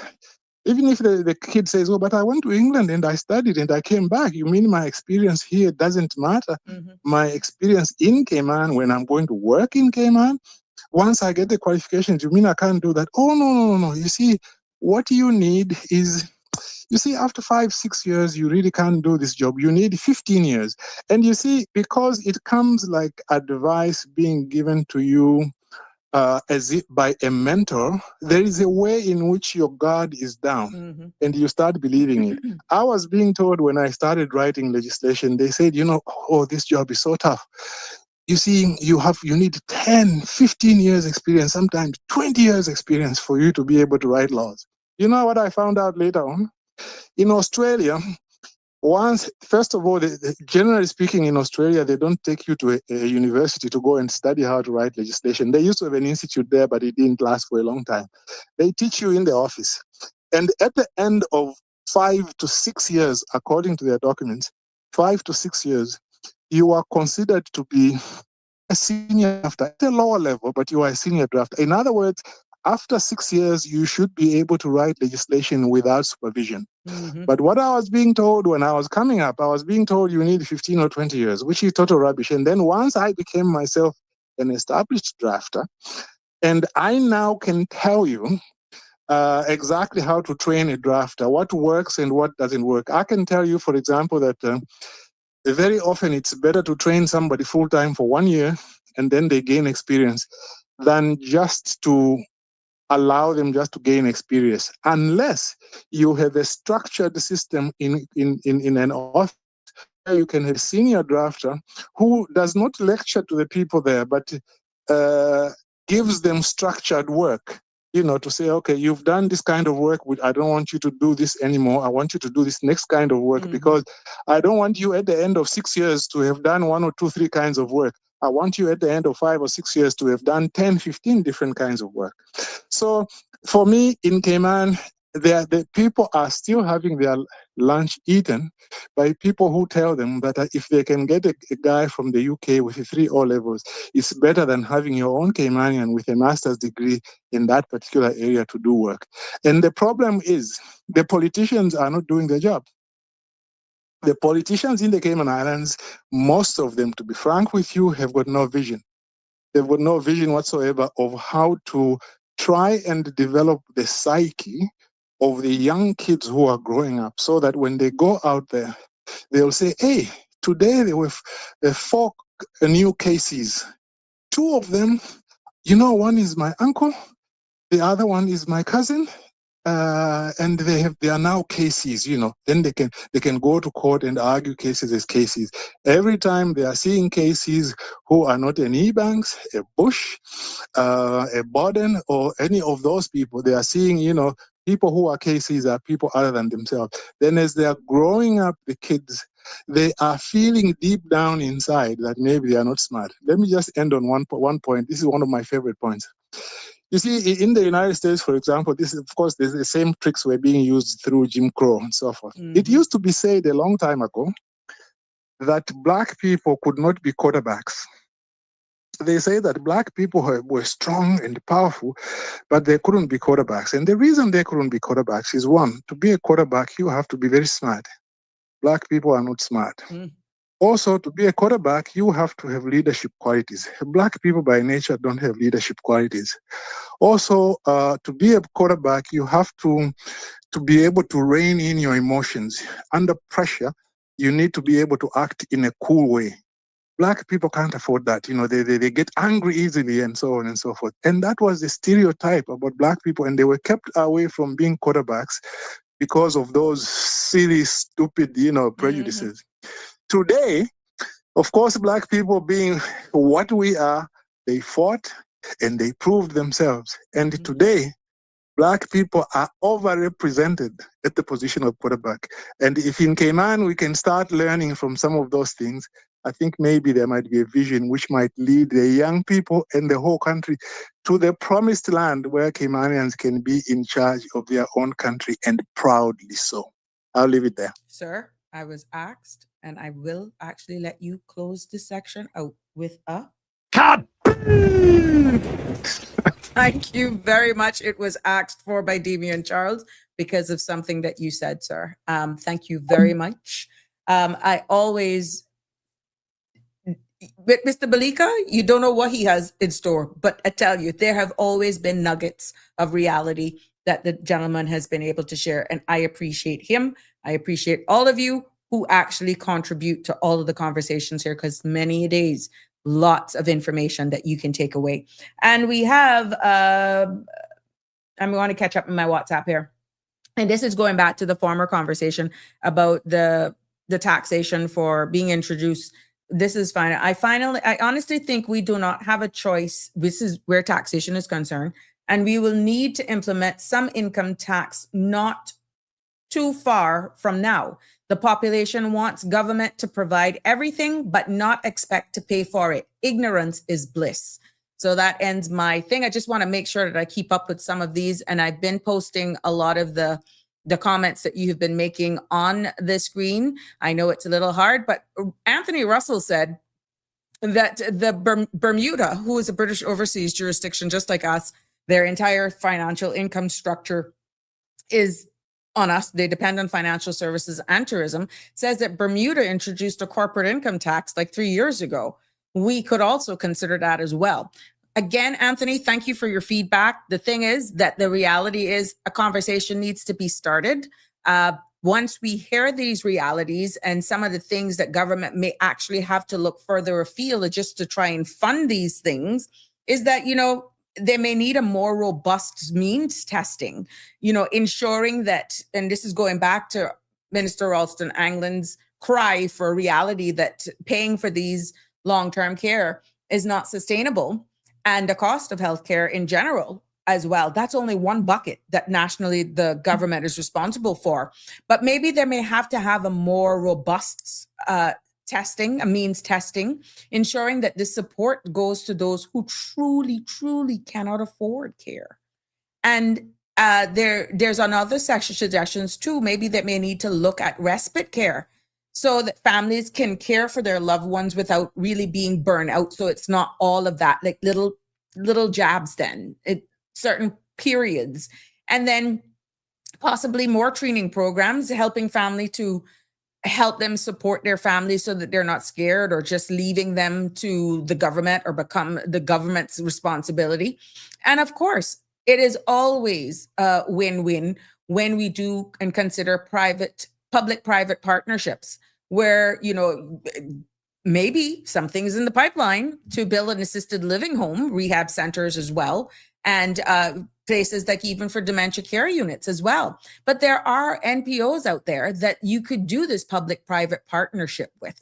Bottom line is, what I want to say is that every person, especially our senior, deserves dignity, and dignity in care, dignity in their final years, dignity in how we even speak about them and how we support them, because we don't want anybody feeling ashamed because life hit them, right?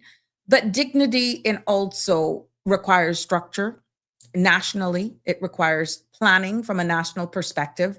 And it also is, at the end of the day, shared responsibility, because families as well have a role. They have a big role to play. Government has their roles too, but it looks as though sometimes we're just like throwing it on the government. Private sector as well have a role to play.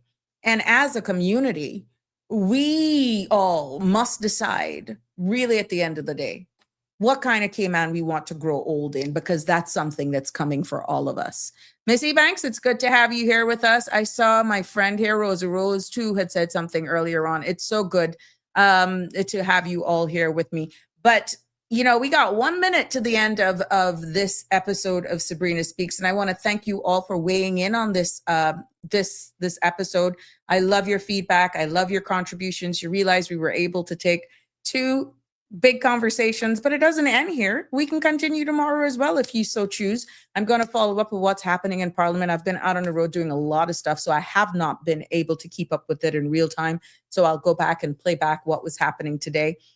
But as we wrap up this conversation this evening, I just want to, just really thank you all again for being here and come to the heart and the reality that here as home, Cayman is really at a point where our survival is really a big national issue. And it's right now at a crossroads, because we're seeing, and this is real talk, the rise in cost of care for our seniors, the strain on our social systems, the ongoing conversations even about we're having right now with the digital ID and how we modernize government services, right? And these are not separate topics because they all intertwine. They all connect some way, somehow. And when you have the Minister of Finance really warns that Syneco's home healthcare program could reach $20 million this year and nearly $29 million in 2028. He's just not talking about numbers, guys. That's not just numbers. He's talking about sustainability. He's talking about responsibility. He's talking about dignity.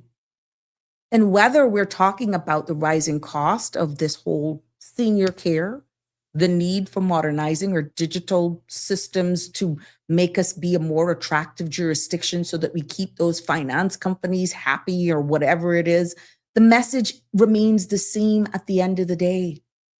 And we all have our part to play. Bottom line is, our government just cannot carry every burden. And families cannot carry every burden.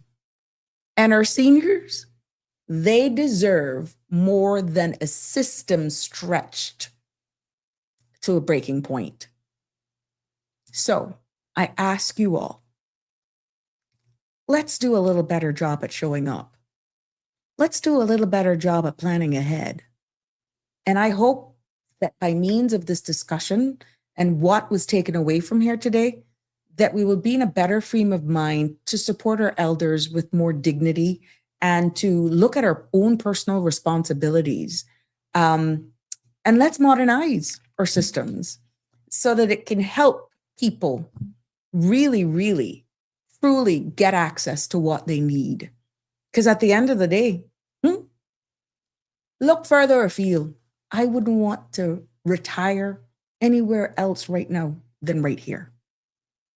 But at the end of the day, this is our Cayman. And this is our responsibility.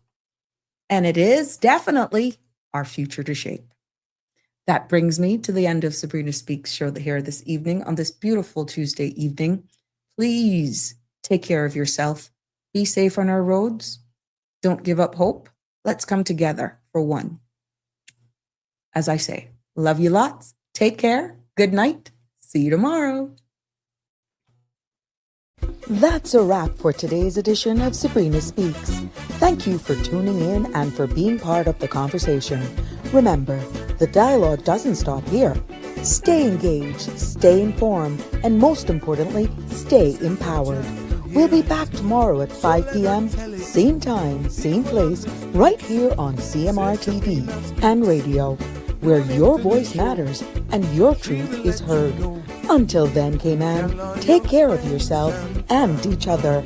That's it for today's edition of Sabrina Speaks, where your voice matters, your story counts, and your truth is always welcome. Join us weekdays from 5 until 6:30 p.m. right here on CMR TV as we dive into the topics that matter most to you. Catch the show live or on demand at cmrtv.com. And don't forget to follow us on Facebook, YouTube, and Instagram so you never miss a moment. Until next time, stay informed, stay engaged, and always speak your truth.